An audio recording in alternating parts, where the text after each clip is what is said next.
Yeah, and that's a perfect setup for where I wanted to go next, because with the Canada-U.S. trade talks up in smoke, at least for now, all eyes have turned to the upcoming federal budget for a clear path forward through the economic chaos. But can the government find a partner to pass it? I hate to even bring this up, or will we go into another election? Have a listen. Canadians cannot afford a 10th costly budget that drives up the price of groceries and housing. Will the Prime Minister put partisanship aside and work with us on an affordable budget for an affordable life? There will be an affordable budget for an affordable life presented in this House on November 4th. And we certainly hope the opposition leader will order his troops to vote for it instead of ordering the very nervous ones to vote against it and cause a very expensive Christmas election here in Canada. That member and the Prime Minister are trying to provoke a costly election on their costly budget. They're again playing costly games. This leader of the opposition understands, as all Canadians do, that they gave us a mandate 6 months ago for stability, for calm, not slogans, solutions. Okay, this budget will come as the economy flails in the wake of the tariffs, and Bank of Canada Governor Tiff Macklem says the severe impacts are here and monetary policy has limited tools to respond.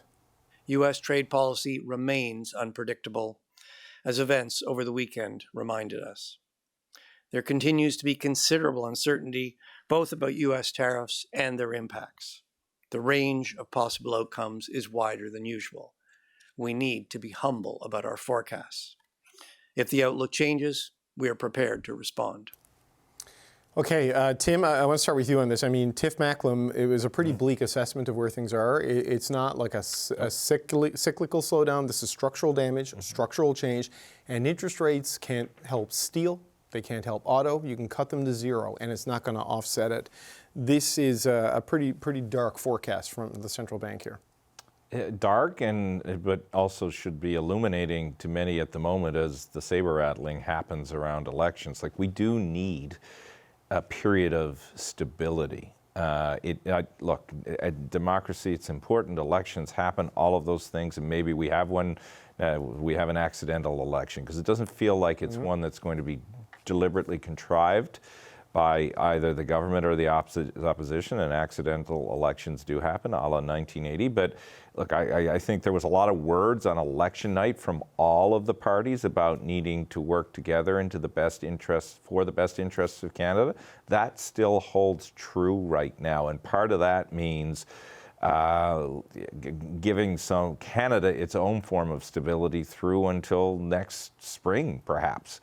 But going to an election now just puts us further behind getting a deal done with the U.S., puts us further behind bringing relief and investments to Canadians that may be in that budget, as flawed as they may be. It just creates more unnecessary chaos, and it challenges parties, quite frankly, too. I mean, a lot of provinces have had elections. The Liberal Party itself, not that as somebody with Conservative backing, I'm too worried about them, but they've gone through it. The Conservatives have their own challenges at the moment. The NDP, nice packet of 7, doesn't mean they couldn't do it. I just don't see the reality of how it would happen. Well, things by accident is about the only way. But you know, Jordan, I was talking to some people today about where things are. The Conservatives, there's no way the Pierre Poilievre Conservatives, with a leadership review coming up in January, are going to vote for a Mark Carney budget or even abstain for a Mark Carney budget. When you can vote People could be away. But when you can vote by phone from anywhere, it's tough to justify it for that particular party. The Bloc has its 18 demands, 6 core demands on the table, which are expensive and difficult to meet. So the NDP, this is my question. Don Davies was here last night and said he wants to see the budget, but he's an interim leader. And there's leadership ambitions and directional disagreements inside the caucus of 7. I mean, I've also heard the NDP are kind of sick of being seen as the people who always save the Liberals, and I think it's someone else's turn. I mean, how do you see the potential math here on this one? Well, look, I mean, I think the NDP, and Don said this last night when he was here, have been pretty clear. They are in favor broadly of investments that are going to help with jobs, with housing, with healthcare, with a lot of the priorities that they've laid out. They do not like austerity, as this government has unfortunately framed the budget up to be.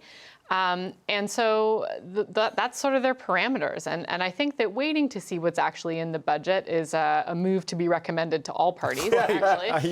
Yes. Calm and thoughtful? No, we can't have that. Before we get into these discussions too deeply, let's look at what's actually on the table. And I think that that's something that would probably meet the nod test for most Canadians. So we'll see. We'll see what's in there. The government, I think, is fairly clear on what types of things would garner New Democrats support. But I think the bar politically is high because they have unfortunately framed this budget up as one that is going to involve sacrifice, cuts, austerity, call it what you will. And they've been unable so far to tell a really compelling story about the investments and the way those are going to benefit Canadians directly right now. So that has also put the NDP in a difficult position, I would say. I wonder, though, Supriya, when you look at, the government's going to argue for its agenda, but when you look at what Trump has done, you look at the job losses and you look at the cost of borrowing and the cost of where government is. I mean, how do you come to the conclusion that there can be anything other than some form of sacrifice across society? There's going to need to be money poured into economic resilience and economic diversification. That's what Tiff Macklem essentially said. That's what all the major banks are essentially saying, that it's going to take fiscal policy to do this. But that means other things are going to get squeezed out. I mean, the math is the math, is it not? Yeah, it is. And I mean, I think that's kind of the point that the Prime Minister has been making from the jump, right? That we were going to be seeing through uncertain economic times. And, his national address last week sort of laid that out in terms of sacrifices needing to be made. And so I don't think Canadians are, I think we're prepped for a so-called austerity budget, or however you want to qualify it. But I think it's also interesting that if you are a government and you do have a minority mandate, right? Because even though it's a very strong minority, right, only 3 seats or whatever it is shy of a majority, they're still in a minority, and they need a dance partner to be able to pass this budget. And it strikes me as somewhat odd that it was just last Tuesday that Don Davies had said that they hadn't actually met yet. And then, later in the week, the Prime Minister did meet with all of the opposition leaders. But if you're crafting a minority budget and you want one of the parties to be able to support you, I would imagine that you wouldn't craft that budget in isolation, and you would be, meeting months in advance, quite regularly, with some of the opposition leaders, or a opposition leader at least, to sort of see what kind of path forward you have. And that's why I think it was really smart of Don Davies yesterday to sort of flip the onus onto the government and say, well, they have to craft something that we can support at the end of the day. And I think that's, unfortunately true for the government. That's quite right. Canadians don't want an election right now. I can completely understand why some Liberals might be tempted for one. You just need 3 more seats and boom, you get a majority. But I would caution them based on that, simply because, if you look at the last election, the Conservatives lost yet again, but they made significant inroads with East Asians, South Asians, younger voters, and they have incredible message discipline, particularly when it comes to issues of affordability and crime. So the Liberal messaging, if we were to be plunged into an election, would presumably be we need a majority mandate. But I don't know if that sells as good right now. Yeah, I can't find a Liberal who wants an election right now, no matter what, polling and other things would tell you. But, Cheryl, the math is the math, as I was saying, but Supriya points out the politics is the politics. And, you can see why Mr. Poilievre and his party wouldn't do anything to help Mark Carney and his party. I mean, where do you see this potentially going? Well, if I pull from, my colleague Stuart Benson, he had a story that we ran yesterday about the opposition parties. They don't necessarily have the polling and the numbers behind them. Yes, the voter intention, it's close between the Conservatives and the Liberals, but, in terms of who people prefer as a Prime Minister, there is a real massive gulf between Mark Carney and Pierre Poilievre. And everybody is going to, and how you frame it is if you're going to blame somebody for sending Canadians to the polls. That's why everybody's uttering the words Christmas election. They're using it as a boogeyman. They want to strike, a Sinterklaas fear into everybody about what would happen if you actually go to the polls and say, you're going to have to wear this, you're going to have to take the blame. Nobody wants to do this again, and the opposition parties will have to tell everybody in the country why we did this to you. But I do think that, to everybody else's point, there is still that messaging issue. Tomorrow Pierre Poilievre's going to have a, what's he called it? No More Sacrifices event for youth to directly appeal to young people in the setting himself up as, an exact foil to what Mark Carney said last week about sacrifice. When that's the message that you have to go out on, is especially to the younger people who are looking to park their vote, who may not be as concerned about some of the things that older voters are going to be caring about.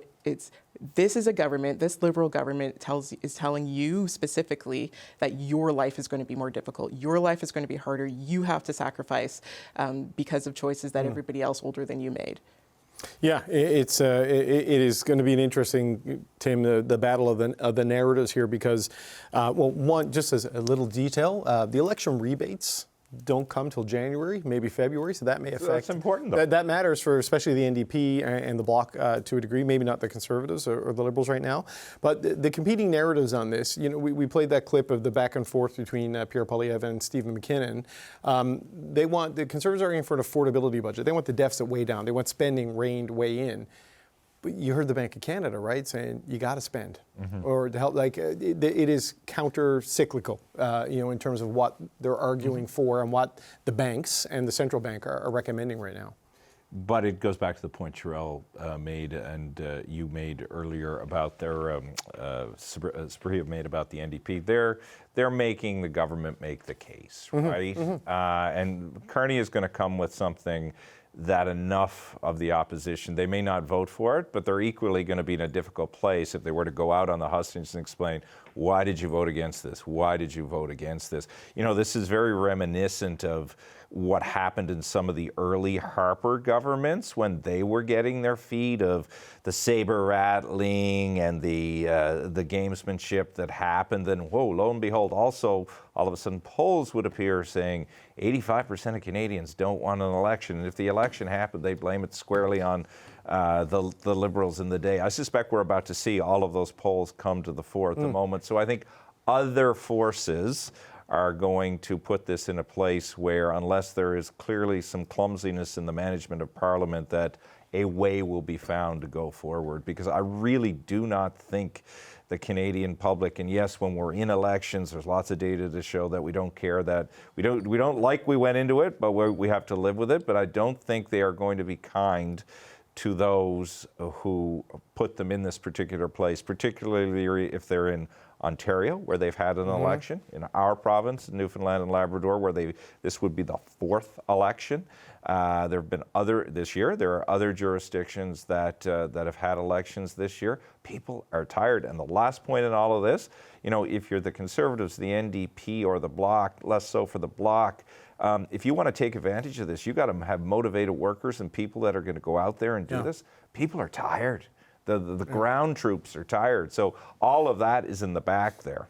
Yeah, Jordan, just going back to the austerity phrase. I mean, what would constitute austerity, do you think, in this budget? Because the promise has been transfers to provinces, transfers to individuals, ring-fenced. The social programs, ring-fenced, not going to be cut. Yes, attrition and downsizing in the civil service, though there were comments today by Minister Champagne that would suggest a job cut above and beyond what normal attrition and retirement might do.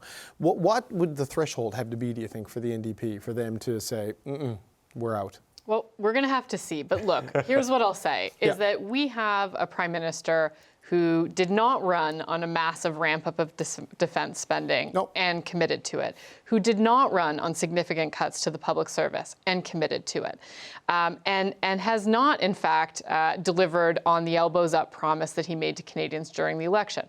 So I think that the challenge for the government in terms of how they craft their offer and make that appealing to potential dance partners is that they need to answer some of those political questions before they get into the math of it. And to your question about is the math the math? Well, not really, because the government also, of course, has the option of looking at revenue. A lot of the original calculations that were involved in their plans banked on counter-tariff revenue that we now no longer have. We've dropped the digital service tax. That's revenue.